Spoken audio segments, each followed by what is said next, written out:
let us discuss about copper. Copper is present in many enzymes. Nearly 100 milligrams of copper is present in different parts of the body, in our body. 100 milligrams of copper is present in our body. And if you go to the biochemical functions, copper is a constituent in many enzymes. It is essential constituent in several enzymes. Constituent in several enzymes. Let us list down the enzymes. The enzymes are cytochrome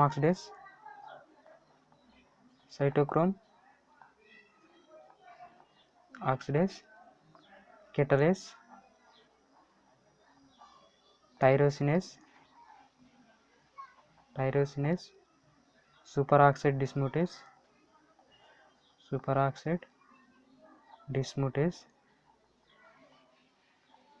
monoamino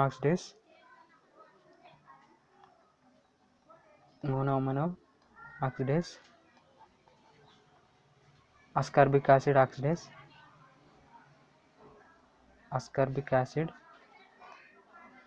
phenol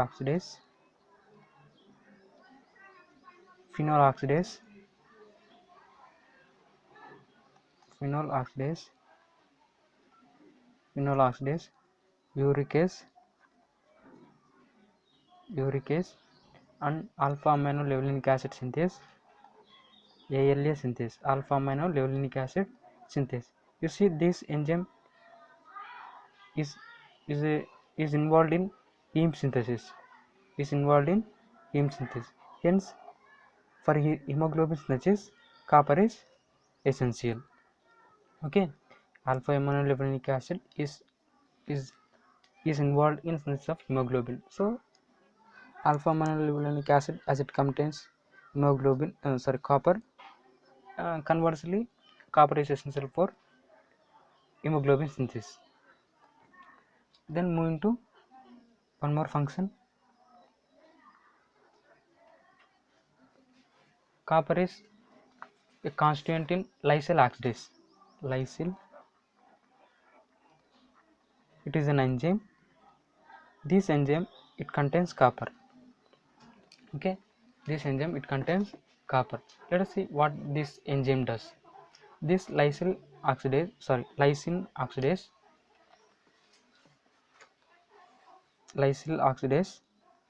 this enzyme, it converts lysine to allysin. It converts lysine to allysin. This is oxidized by lysyl oxidase, and this reaction takes place in collagen, elastin. In all these substances, this reaction requires. So, we can say that this copper is essential for cross-linking of collagen, all these proteins. Cross-linking of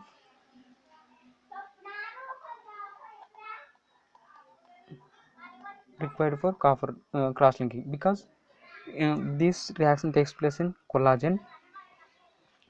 As if there is any deficiency of copper, this reaction will not happen. So, cross-linking will not happen. Hence, we can say copper is essential for cross-linking. Then moving to one more function. It is a constituent in ceruloplasmin.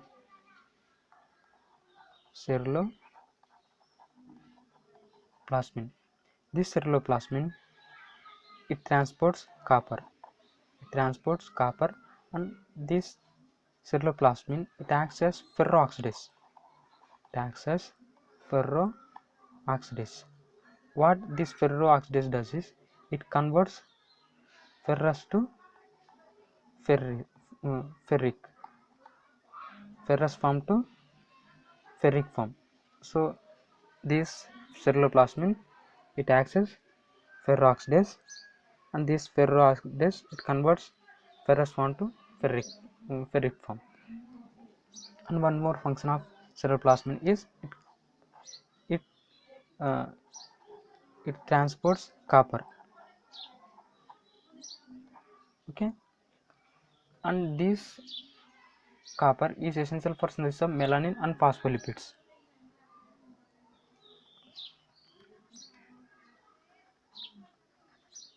Essential for synthesis of melanin and phospholipids. Phospholipids, and it is also required for development of bone and nervous system.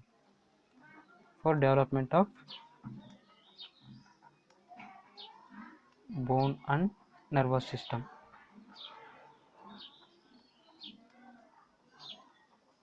Nervous system, especially myelin. It is required for development of myelin. And there are certain non-enzymatic copper containing proteins. These are hepatocuprin, cerebrocuprin, hemocuprin. Okay. The non-enzymatic copper containing proteins.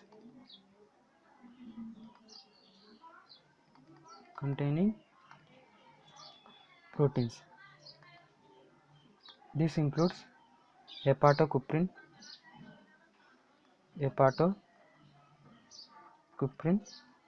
Hepatocuprin is a storage form of copper.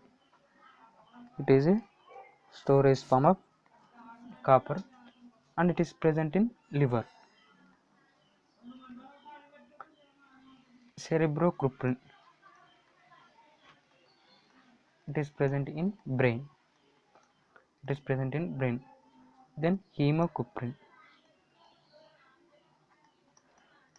it is present in RBC. Okay. These are the non-enzymatic copper containing proteins. Then move to the RDA of copper. RDA means daily requirements. Okay, recommended dietary allowances of copper. For adults, it is 2 to 3 milligrams per day. For infants and children, it is 0.5 to 2 milligrams per day. Then moving to absorption. Only 10% is absorbed, and only 10% is absorbed, and this absorption takes place in duodenum. Metallothionein is a transport protein that facilitates this absorption. Okay, metallothionein, it is a transport protein. And this facilitates absorption.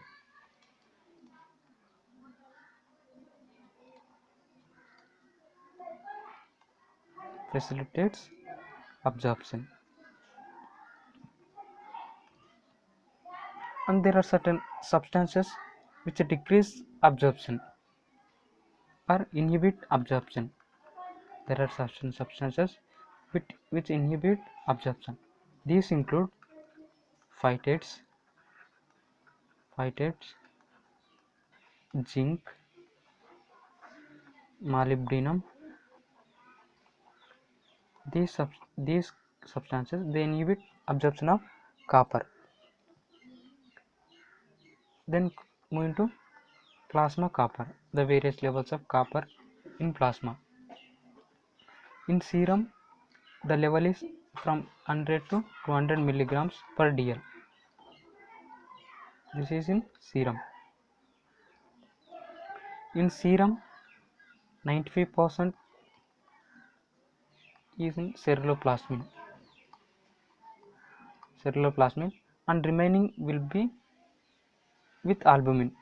Okay, in serum, 95% is present in ceruloplasmin. As I told you, it is a transport protein, and the remaining 5% is found along with albumin.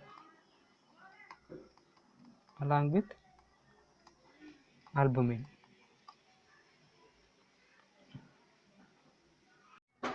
Let us see various deficiency states of copper.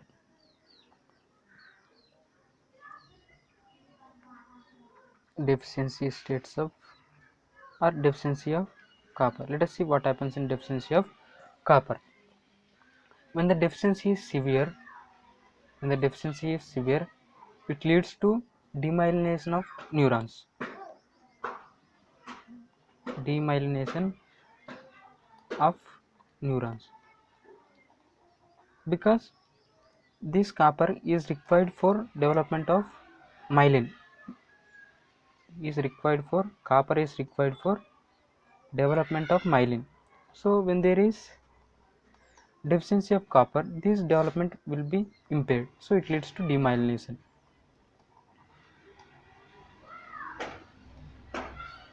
The second is there will be demineralization of bone. Demineralization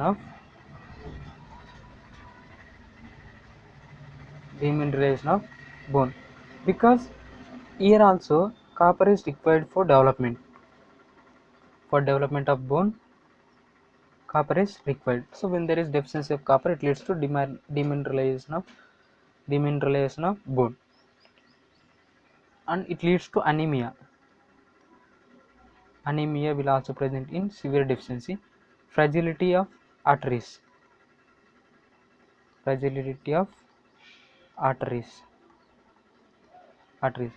Myocardial fibrosis.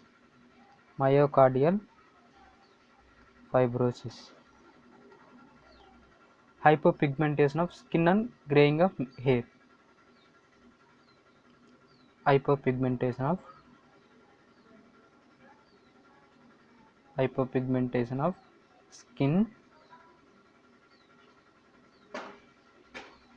and graying of hair.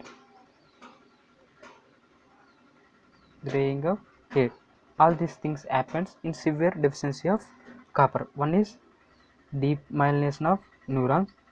Second is demineralization of bone. Third is anemia. Fourth is fragility of arteries. Fifth is myocardial fibrosis. Sixth is hypopigmentation of skin and graying of hair. All these things happens in severe deficiency states. Next, one more deficiency state called Menkes syndrome. Menkes disease. Menkes disease.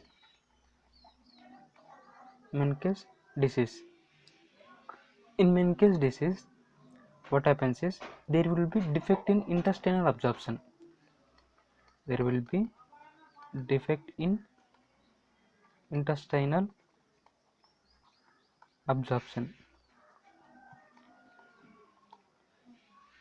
And the symptoms include there will be reduced serum levels. There will be reduced serum levels of copper. There will be reduced serum levels in urine and depigmentation of hair.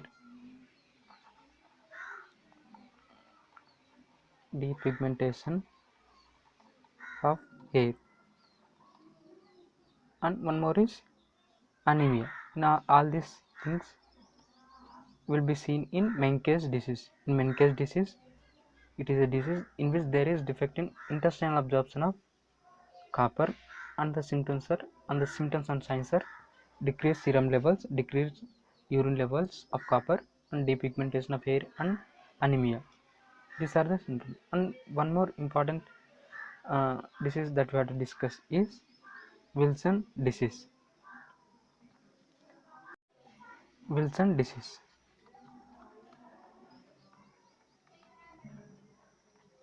In Wilson disease, what happens is copper will be deposited in various tissues. Especially in eyes, liver, brain. These are the important sites where copper will get deposited. Let us see why there is deposition of copper. As everybody knows, copper in the serum is found in ceruloplasmin, and it is found in combination with albumin, right? So in the serum, copper is seen along with ceruloplasmin or albumin. Ceruloplasmin is a transport protein for copper, right? In this disease, what happens is ceruloplasmin levels will be either low, or the capacity of copper to bind to this ceruloplasmin will be less. Capacity to bind to this ceruloplasmin will be low, either of these things. So as there is decrease in ceruloplasmin levels, or there is decrease in affinity of copper to ceruloplasmin, what happens is the serum levels will go up. That means unbound form, the serum levels of copper will be more, and that means the copper will be free in the serum. So this free form in the serum will go and deposit in these organs, okay. And one more cause of this Wilson disease is there is a there is a protein called copper binding ATPase. Copper binding ATPase. Copper binding ATPase. When there is defect in the gene encoding for this copper binding ATPase, when there is defect in the gene encoding to this copper binding ATPase, the excretion of copper in the bile will be reduced. Excretion in the bile will be reduced. This leads to increased serum levels of copper, which will get accumulated in various tissues. So there are three causes. One is either ceruloplasmin will be low, or the affinity of copper to ceruloplasmin low, or there will be defect in the gene encoding for this copper binding ATPase. Either three of these things can happen. So when there is rise in free copper in the serum, these go and accumulate in various tissues, okay. And as this is going and accumulating in different tissues, the serum levels will come down. That means there is decrease in serum levels, and there is increase in urinary excretion. Urinary excretion. Let us see the various manifestations of this accumulation. First one is eye. This is very important diagnostic, very important for diagnosis.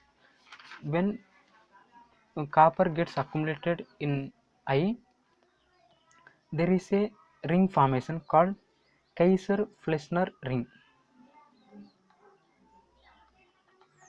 Kaiser-Fleissner ring.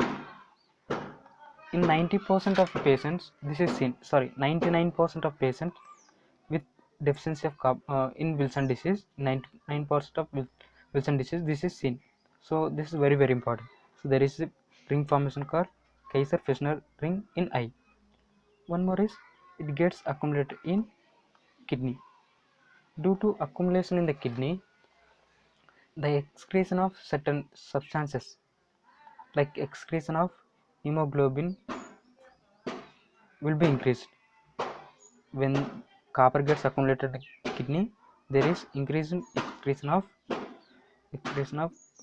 glucose, amino acids, peptides, and hemoglobin. Okay, when copper gets accumulated in kidney, all these things happen. Increased excretion of glucose, amino acid, peptides, and hemoglobin will takes place. More is accumulation in liver. When it gets accumulated in liver, it leads to hepatic cirrhosis. Hepatic cirrhosis. And one more is when it gets accumulated in brain, it leads to brain necrosis. It leads to necrosis, brain necrosis. It mainly accumulates in lenticular nucleus. Mainly in lenticular nucleus. This leads to Parkinsonian disease-like syndrome. It leads to Parkinsonian disease-like syndrome. Disease-like syndrome. Again, these are the manifestations. Then let us see how you diagnose the case. Diagnosis.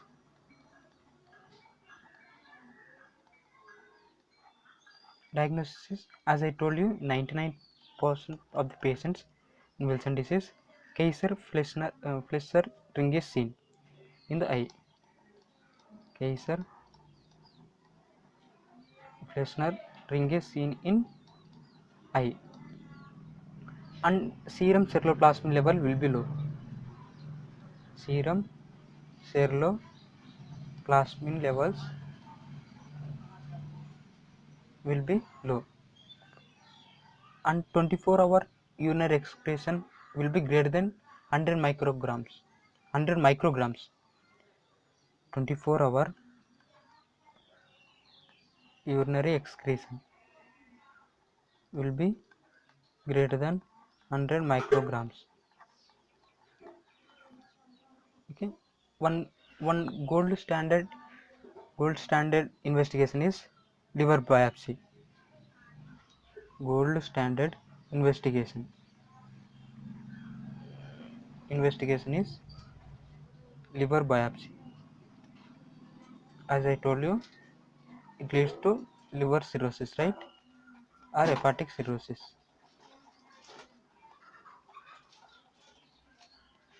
And one more is there is reduced 3-methyl histidine excretion in urine. Reduced 3-methyl histidine in urine. Okay, this is diagnosis. Then moving to treatment. Treatment is mainly administration of penicillamine.